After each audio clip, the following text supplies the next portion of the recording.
Hello Machaija agus Fáilte Rashkadi Undercover Irish, the first episode of 2026. So, without further ado, Bhliain faoi bhaise díobh. A very happy new year to all listeners, and thank you so much for your support last year.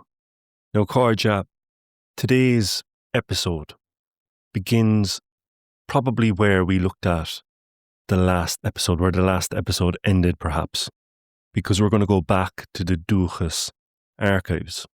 In researching the last episode, the one around Christmas, the main trajectory of the episode was to look back at the Dúchas archives and to find some of the traditions that are common in Ireland still, that probably originate much older.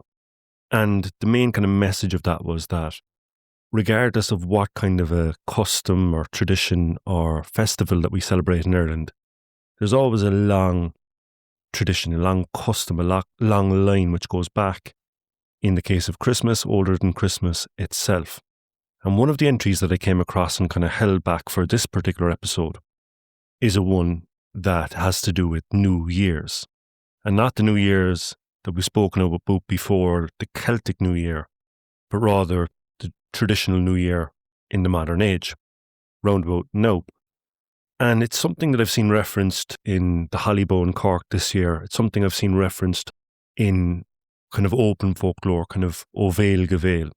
But to find it in the Dúchas archives from 1930s shows that this is something that bridges right back. And it has to do with something that's very, very important and deeply ingrained within the Irish psyche: hunger. First of all, Cáirde, just in case you didn't listen to the last episode or are unaware, what is Dúchas? What is the archive Dúchas? In Ireland, it's part of the National Folklore Collection. In the late 1930s, school children across the country were asked to write down what they knew about local history, customs, traditions, what their parents and grandparents still remembered. It's important because it's not an official history. It's not about policy or statistics. It's about memory. Ordinary people explaining what happened to them or what they were told happened in their own words. When you read the Dúchas Schools collection, and I mentioned hunger a second ago, famine doesn't appear as a closed chapter because it lingers, it leaks into Christmas customs, local sayings, small rituals, warnings. Hunger isn't always described directly, but it is implied. It's something that sometimes it's named outright and sometimes it's just sitting there underneath the story or in the background. And even the language tells you something. You know, we don't just say famine. We say An Gorta, the hunger. We say An Gorta Mór, the great hunger. We say An Troscadh, the bad life.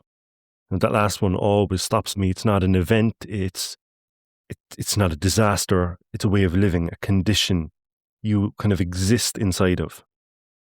To be clear, you know, the blight itself was natural if we're talking about An Gorta Mór in the 1840s. But the catastrophe wasn't natural. Land ownership, food exports, relief policies, shaped by ideology rather than need. All of that was part of it. It was a legacy of imperialism. It was a legacy and result of Britain trying to mould or shape Ireland into its own economy, its own image, as a kind of a supplier of cheap food and cheap labour for the empire. All of that mattered. Hunger became moralised. Poverty became criminalised. Survival itself became suspicious. And over time, that logic seeped into memory, into language, into songs, into how people understood their own suffering. The children who wrote for Dúchas didn't live through An Gorta Mór, the great hunger, but they carried it anyway, in phrases, in silences, in stories that didn't need explaining because everyone already knew what they meant. Hunger doesn't just end, it reprograms, and it doesn't just empty bodies, it also empties places.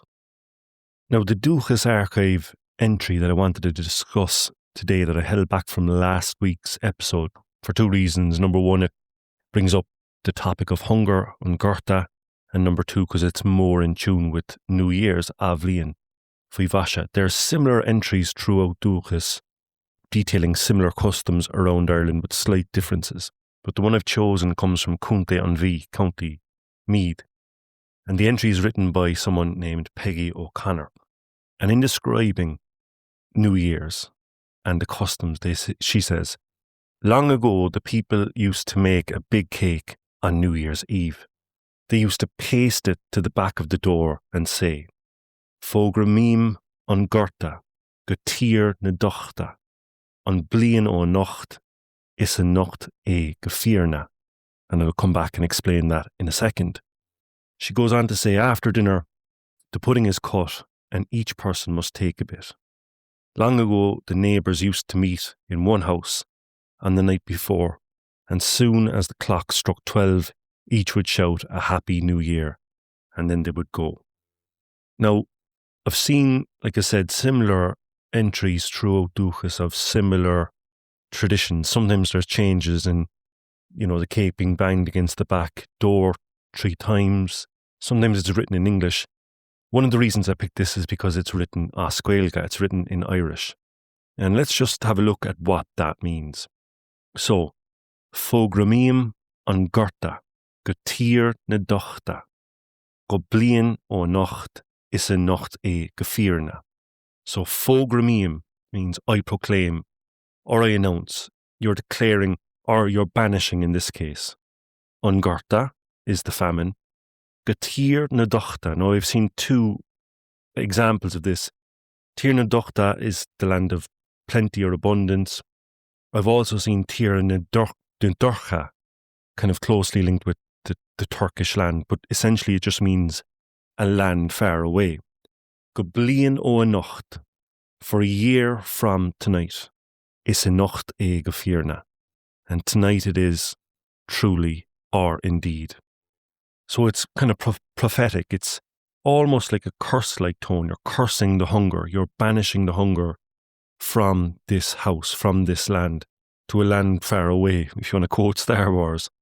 And to see this written into our customs around New Year's tells us that in the minds of generations, as the New Year turned and the darkness was turning into light and they were looking forward to Bealtaine and the harvest coming up and all this, that deep in their minds is an anxiety around food security. And it's not simply about Brehon or An Gorta Mór, the ones that we know about.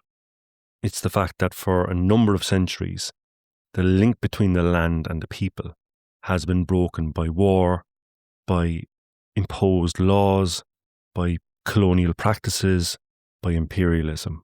And this is to the foremost of people's minds as the New Year turns and as people go about their celebrations of that New Year. Central to that is the memory, Gorta, hunger. Now, Chorja, hunger, as we've spoken about so far, was about the Gorta, the hunger, as a result of colonial practices. But hunger also has a much older history in Ireland and indeed a more modern history. Hunger became a political weapon in modern Irish history, and we'll come to that. But it's recognisable, it's familiar, it's culturally legible to us because long before hunger strikes happened in prisons, hunger already had a place in Irish law and moral thinking. In early Irish legal tradition, what we loosely call Brehon law, there was a practice known as An Troscadh. So some people who may have ever gone on a Troscadh, to raise money in modern times, will say a 24-hour fast or whatever, may be familiar with that Irish name or that Irish word, Troscadh. And this was a fast at the door of someone who had wronged you. So if someone had wronged you, if they had offended you, if they had stolen from you, if they had done something wrong against you, you had a legal right to draw attention to this by fasting, going on a Troscadh at the front door of the person who had wronged you. The idea is stark, it's simple. If you ignore my claim, if you refuse justice, then my body becomes your responsibility. You don't strike them, you don't steal, you don't shout. You starve in a very public fashion. The shame isn't on the person fasting. The shame is on the person who lets them. Hunger creates obligation. It forces the dispute out of the private space and into the public view. And if the faster, the person on the Troscadh, dies, the moral stain doesn't belong to them. It belongs to the one who refused to act. That logic matters because it never really disappears. It mutates a bit, it adapts, but it stays recognisable. And if An Gorta Mór of 1845 to 1851-52 can be kind of seen as a pivotal moment in relatively modern Irish history, which changes the political, the social, the economic landscape, that same hunger kind of combined with the more ancient Brehon custom of Troscadh is brought together and used as a weapon of liberation. By the early 20th century, hunger on Troscadh resurfaces inside in Irish prisons. In 1917, Tomás Ashe goes on hunger strike after being jailed for political activity. He's force-fed violently and dies shortly afterwards. That moment matters because it sets a precedent. The state is now willing to intervene medically to break hunger strikes, even at the cost of life. And 3 years later, hunger strike again becomes international news. 1920, Terence McSweeney, Lord Mayor of Cork, Ard Vera Herkey, goes on hunger strike in Brixton Prison, right in London. He lasts for 74 days. His death travels far beyond Ireland. Gandhi comments on it. American cities hold vigils. I think the dockers in America went on strike. Hunger is no longer just resistance. It's now communication. It's a moral message being transmitted through the body. And from here on, hunger striking becomes a recognised part of Irish political struggle. Now, Ashe and McSweeney were far from being the last to either go on hunger strike or to be martyred through that action of tapping into the Brehon system of Troscadh, the historic use of Troscadh of Gorta against someone who has either offended you, wronged you, imprisoned you, or whatever it may be. They used it as a political weapon, a weapon to internationalise their cause. They literally became the person on the Troscadh at the door of the British Empire, to display to the whole world, I suppose, the callousness, the wrongs that were done, the colonialism, the imperialism, the centuries of injustice. And they would be joined by 20 others in terms of people who have lost their lives or have been martyred on hunger strike in subsequent generations, from the Tan Mór to An Gorta, the Civil War, to the 40s and through to the 70s and the 80s. Of course, the H-block prison hunger strikes would be very, very well known and perhaps a topic for another day. But they're all part of the same lineage, the same policy, the same tactic of struggle. It is important as well to note, in a world where women hold up half of the sky, that female prisoners have gone on hunger strike as well in the 20s and subsequently in the 80s, with the likes of Mairead Farrell, Mary Doyle and Mairead Nugent, for example, or the Price sisters, or those Republican prisoners in the 20s. And all of this comes back to a long tradition, a long history of both understanding the severity and the pain and the distress caused by hunger through the nation's experience with multiple, not just one, but multiple Gortas, multiple hungers created, abetted, exaggerated, made worse by the colonialism and the imperialism. But it's also part of that lineage of the old Brehon tradition of using that hunger, that Troscadh, to highlight an injustice, a wrong, or to simply put the eyes of the world, in this case, on the person who has wronged you.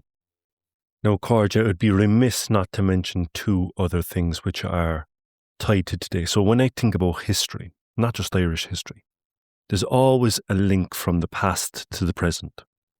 And in this year, or in 2025, I should say, on Troscadh, hunger strike came to outside Leinster House, outside government buildings. 4 survivors of Ireland's industrial schools, reformatory schools, refused food in public view as a result of broken promises. Miriam Moriarty Owens, Mary Donovan, Mary Dunleavy Green, and Morris Patton O'Connell. Now, their bodies were already, carrying an awful lot of damage as a result of their institutionalisation, sanctioned by the state. They weren't necessarily asking for a revolution.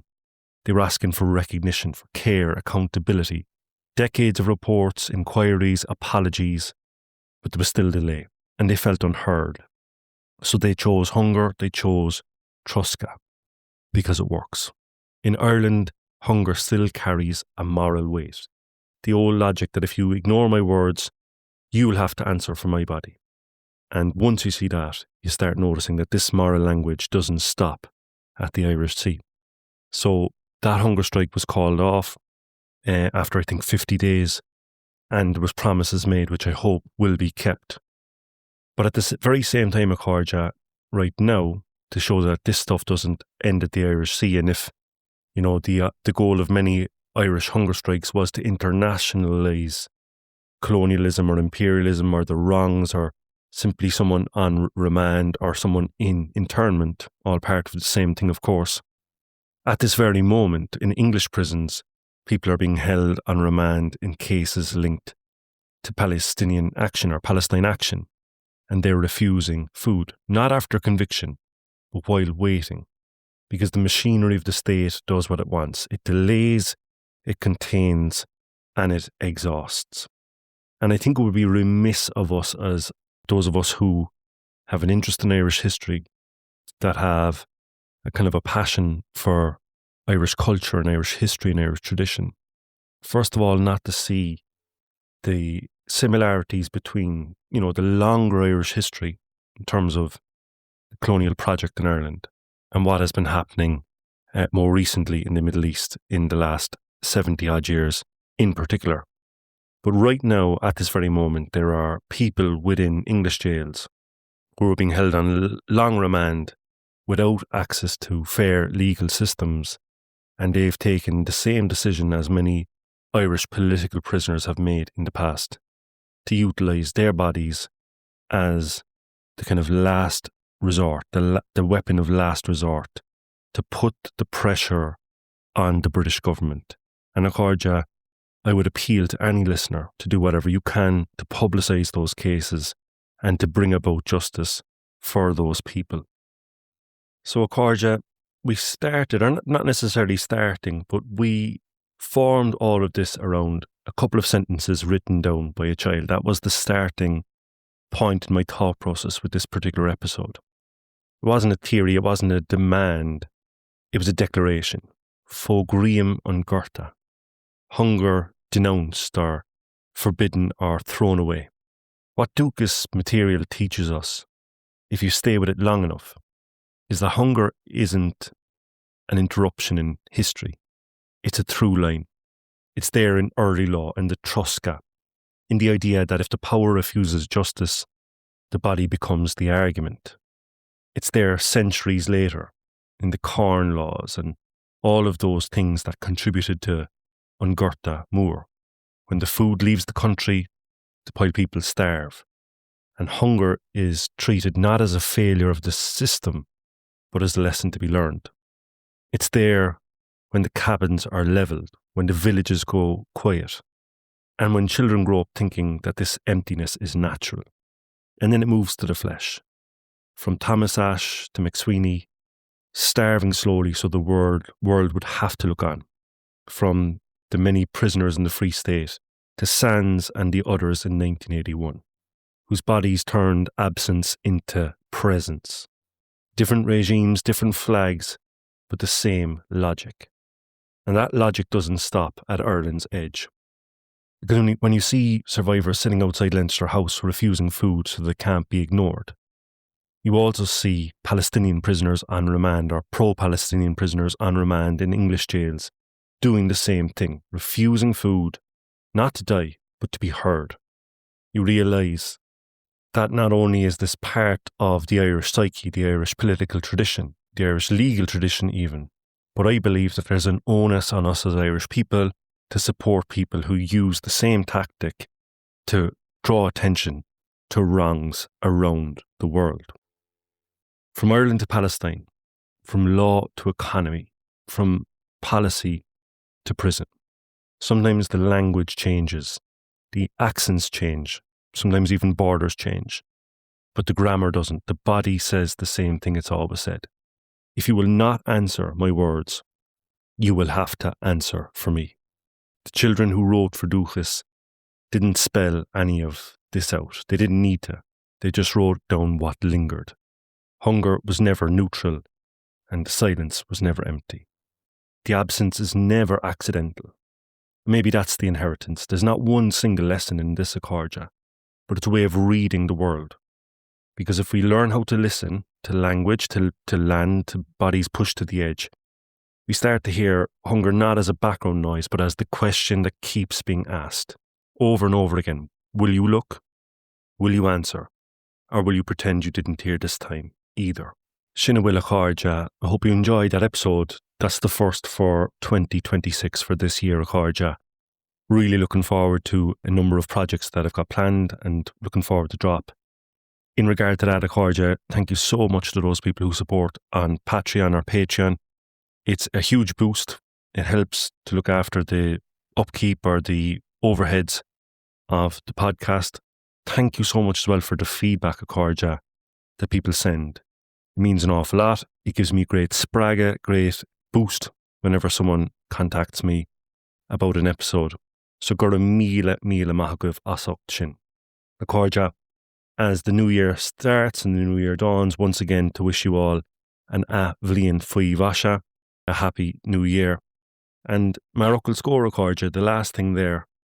I mentioned in the podcast that the land empties. It's not just, the emptiness of the stomach or the hunger that causes that, but the land empties. And one of the most striking things about An Gorta Mór, 1845 onwards, is the massive change in the landscape, the complete eradication of an entire class of people or entire classes of people as they're completely ripped from the land, either by death due to hunger and disease or forced immigration to America, to Britain, to Australia, to other places, to literally get off the island to survive.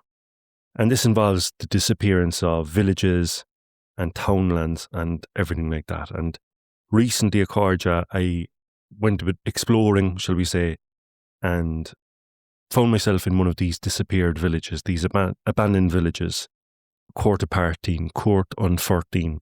And Accordia, I'm looking forward to sharing that footage on YouTube. So stay tuned. I'll link it up on the social media where possible. Please do follow Accordia on Instagram, follow on YouTube and wherever you get your podcasts. Do subscribe, leave a review. It would mean an awful lot, Accordia.